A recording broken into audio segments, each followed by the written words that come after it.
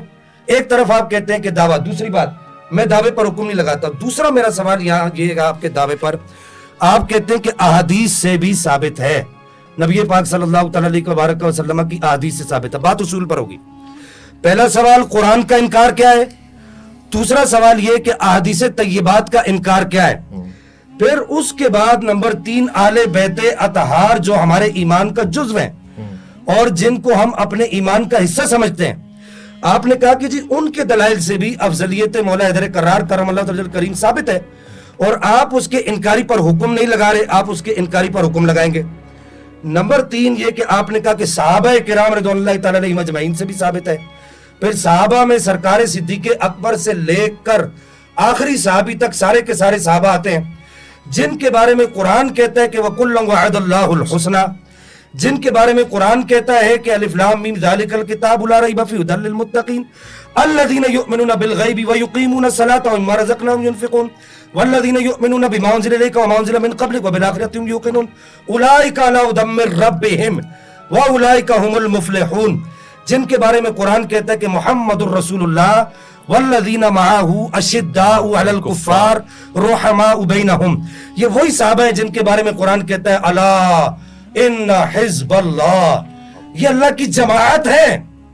اللہ کی جماعت کا جو آپ کہہ رہے ہیں کہ ان سے یہ حکم ثابت ہے، تو میں یہاں پر یاسین قادری صاحب سے پوچھنے میں حق بجانب تو ہوں کہ جو اللہ کی جماعت کے فیصلے کا انکار کر رہا ہے وہ کہتے ہیں کہ جی افضلیت علی، آپ کہتے ہیں کہ جی ان کے جو ہے وہ ان کے دلائل سے ثابت ہے، ان کا انکار کرنے والے پر حکم شرعی آپ کیوں نہیں لگا رہے؟ حکم شرعی لگائے. افضلیت شیخین کے منکرین پر حکم لگایا ہے، کس کا؟ رفض کا.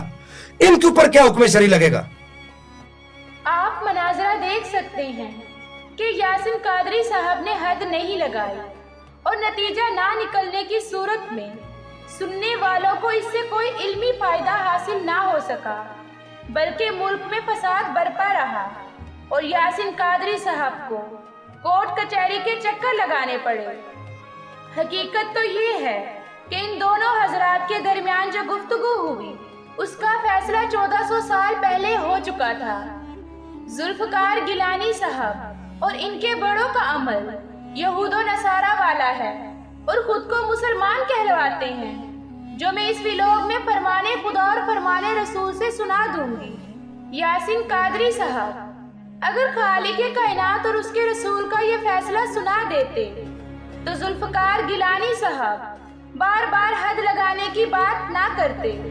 اس فیصلے کے سامنے آ جانے سے یاسین قادری صاحب 100% سچے اور ذوالفقار گیلانی صاحب 100% جھوٹے ثابت ہوتے.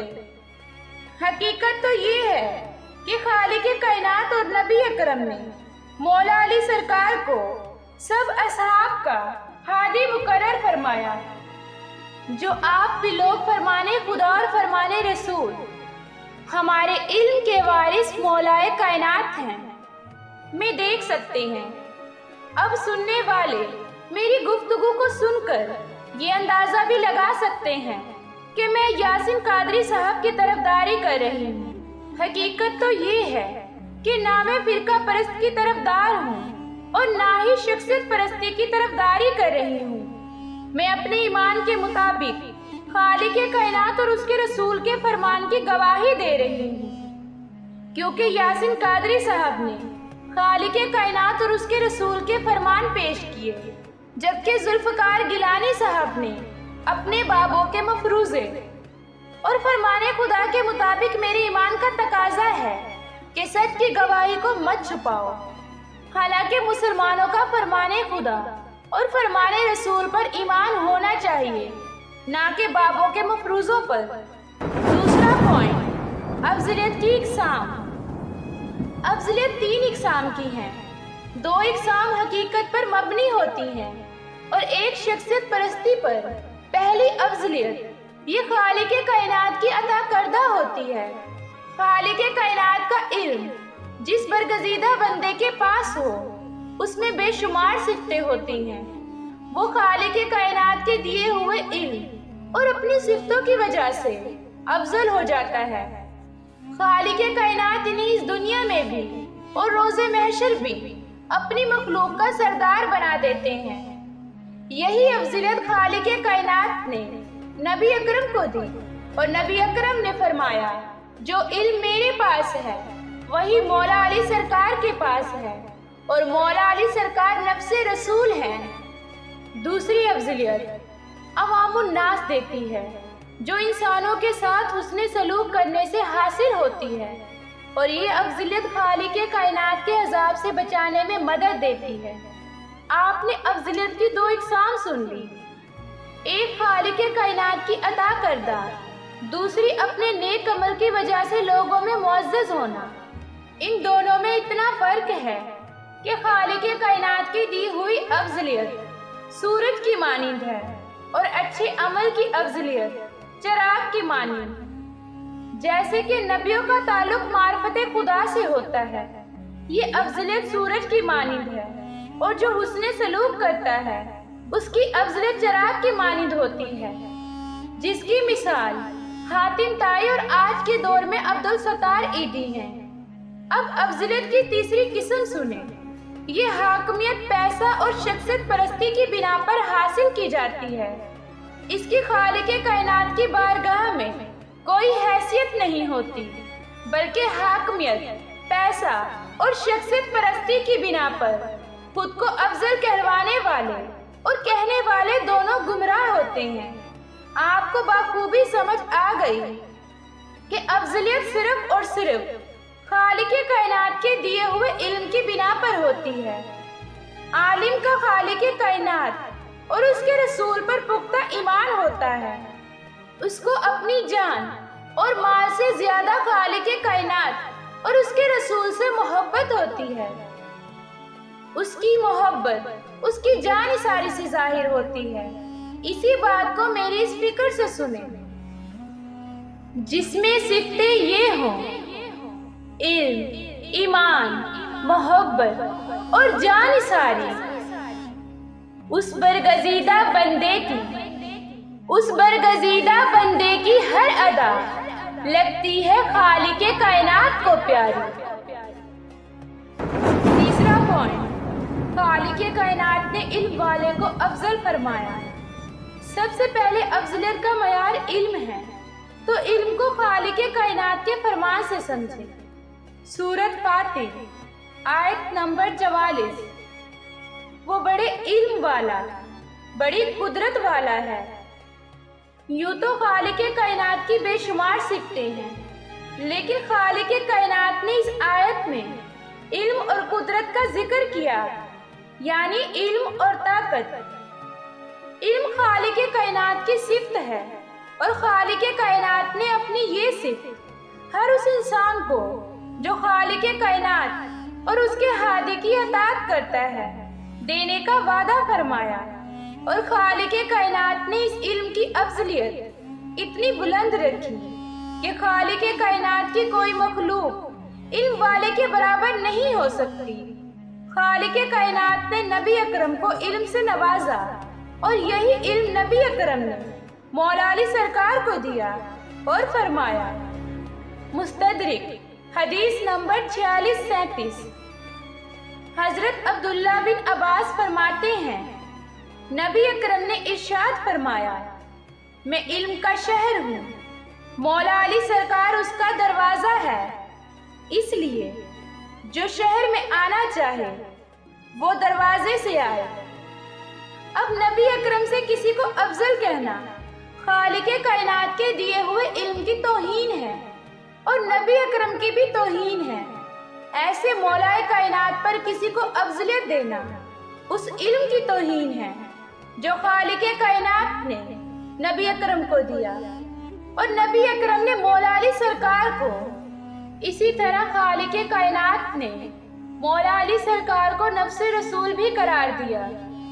فرمان خدا سے سنیں، سورۃ آل عمران آیت نمبر 61، اس لیے جو شخص آپ کے پاس اس علم کے آ جانے کے بعد بھی آپ سے اس میں جھگڑے تو آپ کہہ دیں کہ آؤ ہم تم اپنے اپنے فرزندوں کو اور ہم تم اپنی اپنی عورتوں کو اور ہم تم خاص اپنی اپنی جانوں کو بلا لیں، پھر ہم عاجزی کے ساتھ التجا کریں اور جھوٹوں پر اللہ کی لعنت ڈالیں۔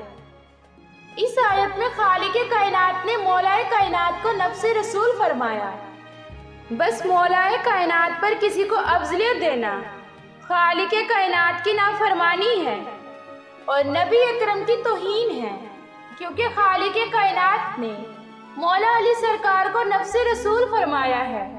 اب اس علم کی افضلیت کے آگے دوسری چیزوں کی حقیقت فرمانے خدا سے سنیں، یعنی جان، رشتہ اور مال۔ سورۃ نساء آیت نمبر 95۔ اپنی جانوں اور مالوں سے خدا کی راہ میں جہاد کرنے والے مومن اور بغیر عذر کے بیٹھ رہنے والے مومن برابر نہیں۔ اپنے مالوں اور اپنی جانوں سے جہاد کرنے والوں کو بیٹھ رہنے والوں پر اللہ تعالیٰ نے درجوں میں بہت فضیلت دے رکھی ہے۔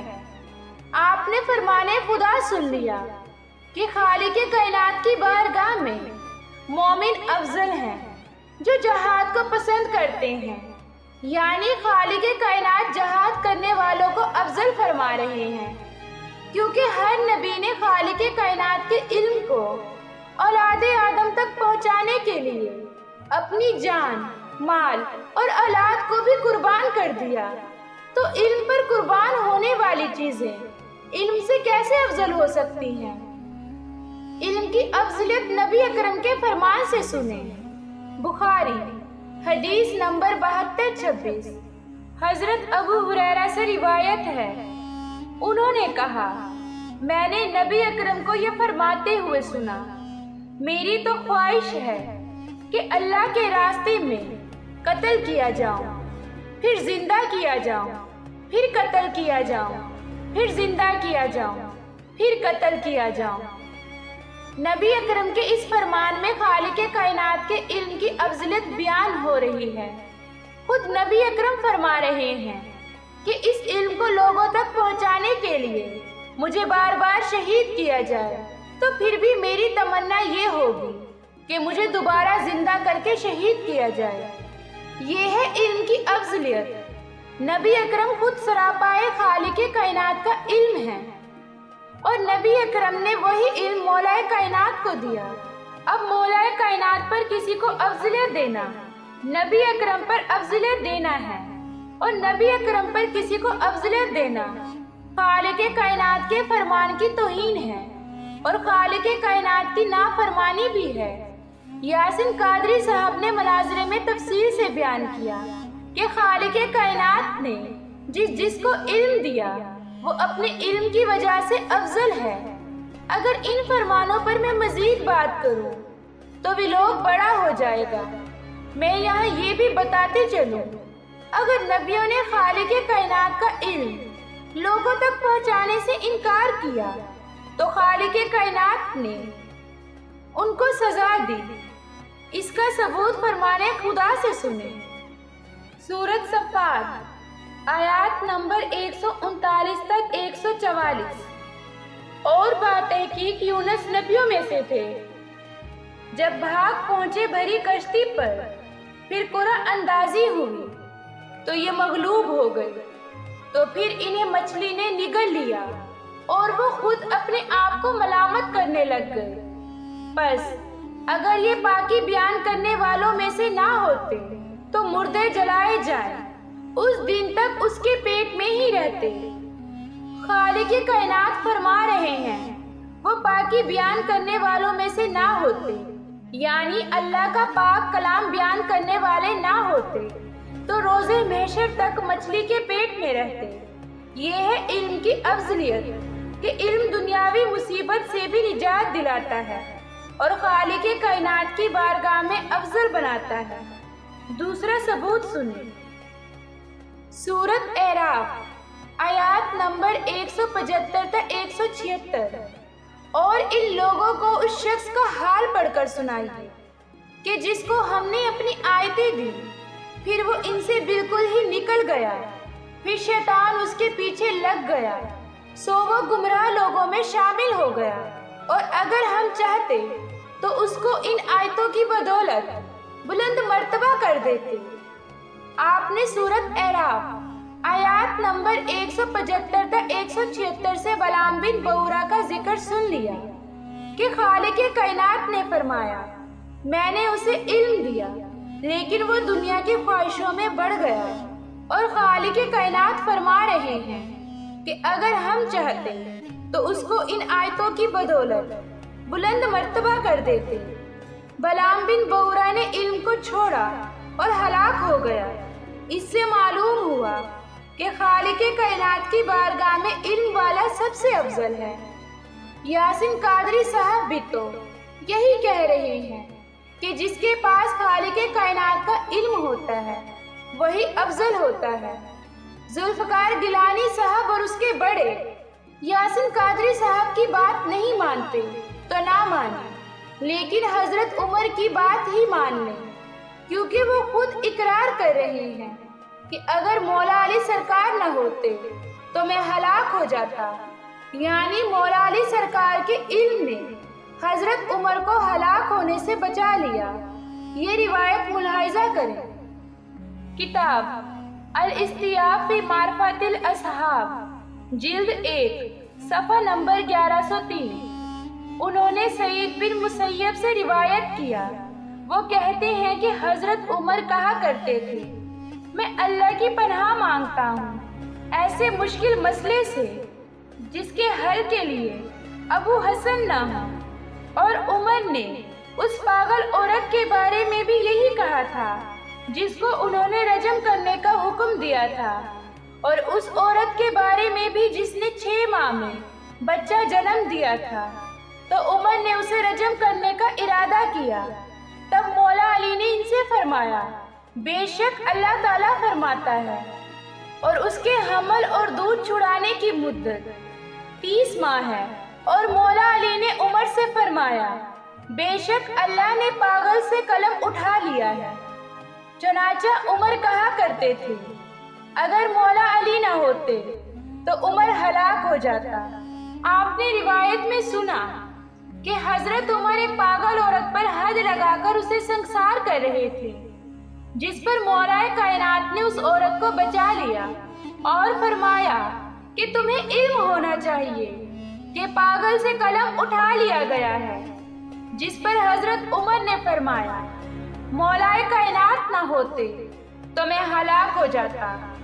شریعت کے بارے میں بھی سن لیا کہ حضرت عمر کو اتنا بھی معلوم نہ تھا کہ پاگل پر شریعت کے اعتبار سے حد نہیں لگتی۔ اب دین خدا اور حدیث رسول کا حضرت عمر کو کتنا علم تھا، فرمانے خدا اور فرمانے رسول سے سنیں۔ سورت نساء آیت نمبر 43۔ اے ایمان والو، جب تم نشے میں مست ہو نماز کے قریب بھی نہ جاؤ جب تک کہ اپنی بات کو سمجھنے نہ لگو، اور جنابت کی حالت میں جب تک کہ غسل نہ کر لو۔ ہاں، اگر راہ چلتے گزر جانے والے ہو تو اور بات ہے، اور اگر تم بیمار ہو یا سفر میں ہو یا تم میں سے کوئی قضائے حاجت سے آیا ہو یا تم نے عورتوں سے مباشرت کی ہو اور تمہیں پانی نہ ملے تو پاک مٹی کا قصد کرو اور اپنے منہ اور اپنے ہاتھ مل لو، بے شک اللہ تعالیٰ معاف کرنے والا بخشنے والا ہے۔ مسلم حدیث نمبر 820۔ سعید بن عبد الرحمن بن افضل سے، اور انہوں نے اپنے والد سے روایت کی کہ ایک آدمی حضرت عمر کے پاس آیا اور پوچھا میں جنبی ہو گیا ہوں اور مجھے پانی نہیں ملا، تو انہوں نے جواب دیا نماز نہ پڑھ۔ اس پر حضرت عمار نے کہا امیر المومنین، کیا آپ کو یاد نہیں جب میں اور آپ ایک فوجی دستے میں تھے تو ہم جنبی ہو گئے اور ہمیں پانی نہ ملا تو آپ نے نماز نہ پڑھی اور میں مٹی میں لوٹ پوٹ ہو گیا اور نماز پڑھ لی، تو نبی اکرم نے فرمایا تمہارے لیے بس اتنا ہی کافی تھا کہ اپنے دونوں ہاتھ زمین پر مارتے، پھر ان میں پھونک مار کر ان دونوں سے اپنے چہرے اور اپنی ہتھیلیوں کا مسح کر لیتے۔ حضرت عمر نے کہا اے عمار اللہ سے ڈرو۔ عمار نے جواب دیا اگر آپ چاہتے ہیں تو میں یہ واقعہ بیان نہیں کرتا۔ حکم نے کہا یہی روایت مجھے زر کے واسطے کے بغیر ابن عبد الرحمن بن ابزا نے اپنے والد سے براہ راست بھی سنائی، جو بھی آئینی ہی زر کی حدیث کی طرح تھی۔ کہا مجھے سلمہ نے زر کے حوالے سے حکم کی بیان کردہ سند کے ساتھ یہ حدیث بیان کی کہ حضرت عمر نے کہا آپ نے جس چیز کی ذمہ داری کو اٹھا لیا ہے ہم اسے آپ ہی پر ڈالتے ہیں۔ آپ اپنے اعتماد پر یہ روایت بیان کر سکتے ہیں۔ آپ نے فرمان خدا اور فرمان رسول سے تیمم کے بارے میں سنا، جو کہ حضرت عمر کو معلوم نہیں تھا، حالانکہ آج کے دور میں جو درس نظامی کی ڈگری حاصل کرتا ہے اسے تقریباً 8 سے 10 سال لگتے ہیں اور وہ درس نظامی کی تمام کتب کا علم رکھتا ہے۔ حضرت عمر نے تقریباً 17 سال نبی اکرم کے ساتھ، 2 سال ابو بکر اور دیگر اصحاب کے ساتھ گزارے، لیکن اس کے باوجود کچھ علم نہ تھا، بلکہ ان کا علمی لیول یہ تھا کہ جیسے کوئی شخص نیا اسلام میں داخل ہوا ہو۔ یہ تو آپ سن چکے ہیں کہ حضرت عمر کو دین خدا اور شریعت کے بارے میں معلوم نہ تھا، بلکہ اس نے فرمان خدا اور فرمان رسول کی بھی مخالفت کی۔ پہلی مخالفت کہ تیمم کی آیت اس واقعے سے پہلے نازل ہو چکی تھی، جس پر عمار بن یاسر نے تیمم کر کے نماز ادا کی، لیکن حضرت عمر نے نہ تیمم کیا اور نہ نماز ادا کی۔ دوسری مخالفت، ایک شخص نے حضرت عمر سے سوال کیا کہ پانی نہ ہونے پر خود کو پاک کیسے کروں، تو حضرت عمر نے کہا نماز نہ پڑھو۔ یہ جواب دے کر حضرت عمر نے تیمم کی آیت، نبی اکرم کا فرمان اور حضرت عمار بن یاسر کے امر کو جھٹلایا۔ حضرت عمر نے لا علمی کا اظہار کیا اور کہنے لگے کہ آپ نے جس چیز کی ذمہ داری کو اٹھایا ہے ہم آپ پر ہی ڈالتے ہیں۔ اب مزید حوالے دیکھ لیں، جس میں حضرت عمر نے کہا اگر مولا علی سرکار نہ ہوتے تو میں ہلاک ہو جاتا، اور حضرت عمر کو دین اور شریعت کے بارے میں معلوم نہ تھا۔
حقیقت تو یہ ہے کہ حضرت عمر کو دین خدا کی معلومات اور اس پر عمل کرنے کا طریقہ بھی یاد نہیں تھا۔ اس کو کبھی ایک عورت دین سکھا رہی ہے تو کبھی عمار بن یاسر، جبکہ ذوالفقار گیلانی صاحب اور اس کے بابے حضرت عمر کو نفس رسول پر افضلیت دے رہے ہیں۔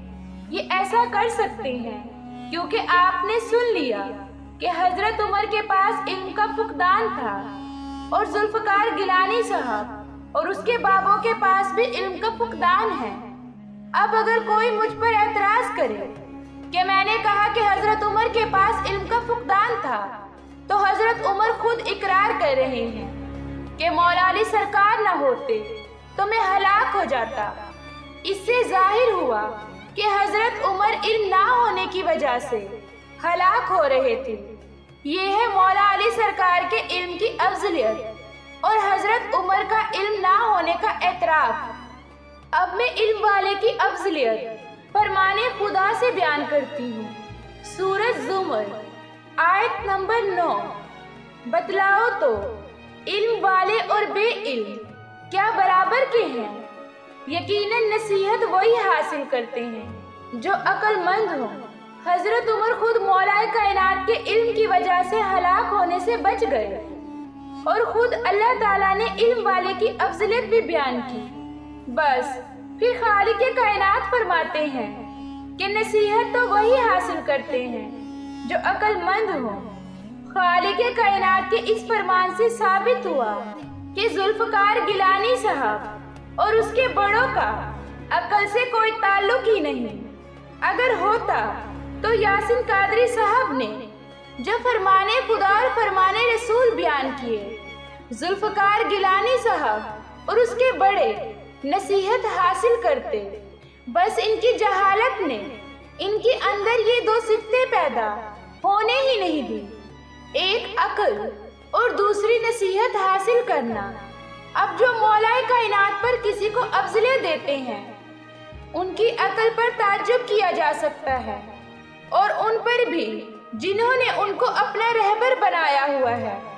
اسی طرح یاسین قادری صاحب کے مناظرے میں بھی افضلیت زیر بحث رہی، اور یاسین قادری صاحب نے اپنی گفتگو میں فرمایا، افضل وہ ہوتا ہے جس کے پاس خالق کائنات کا علم ہو، اور انہوں نے فرمان خدا اور فرمان رسول سے ثبوت دیے کہ علم نبی اکرم کے بعد مولا علی سرکار کے پاس ہے۔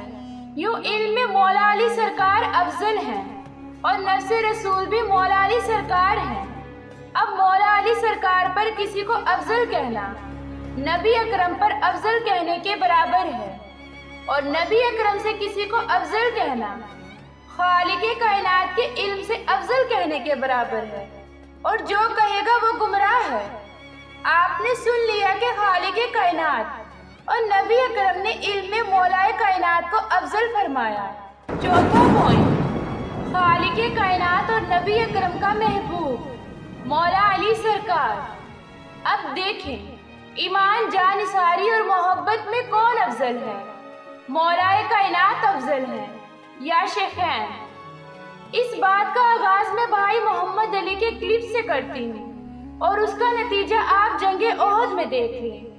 مسلم شریف، موضوعات شریف نہیں، مسلم شریف صحیح مسلم میں انٹرنیشنل کے مطابق 6222 کہ پہلے حضرت ابو بکر کو بھیجا نبی علیہ السلام نے، لشکر کو شکست ہو گئی، پھر حضرت عمر لشکر لے کے گیا، شکست ہو گئی، 10 سے 14 دن گزر گئے، پتہ نہیں ہو رہی، تو نبی علیہ السلام نے فرمایا صحیح مسلم 6222، یہ آگے الفاظ ہوئے۔ کل میں ایک ایسے شخص کے ہاتھ میں جھنڈا دوں گا جو اللہ اور اس کے رسول سے محبت کرتا ہے، اور اللہ اور اس کے رسول اس سے محبت کرتے ہیں، یہ اس سے بڑی بات۔ تو صحابہ کہتے ہیں ہم پوری رات اس فکر میں سوئے نہیں ہیں کہ یہ خوش نصیب کون ہے، ہر ایک دعا کر رہا ہے یا اللہ میں ہی ہوں۔